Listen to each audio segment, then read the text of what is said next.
ঘটনাটা হইলে এখানে সিগারেট খাওয়া যাইবে না বুঝলাম, মানুষে উঠলে খাওয়া যাবে না এটাও বুঝলাম, মানুষে কোনো মাংস না ফেলাইতে না টিস্যু সেটাও বুঝলাম। আর একটা হইলো আঙ্গুল দিয়ে খোটাখুটি করা যাবে না।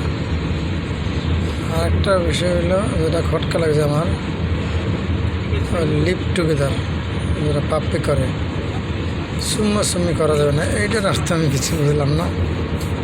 এরপরে একটা আছে মাল সাবান হারাই থুয়ে যাবেন না, আর উত্তলে উঠবেন না, সবই বুঝলাম, কিন্তু এইগুলোর ভিতরে লিপ টুগেদার কি এই জিনিসটা আমি বুঝলাম না। এই যে আপনার একটু বড় করে দেওয়া হয়, এই যে দেখছেন লিভ টুগেদার, এর অর্থ কি এটাই বুঝলাম না। পুরাই হতাশ।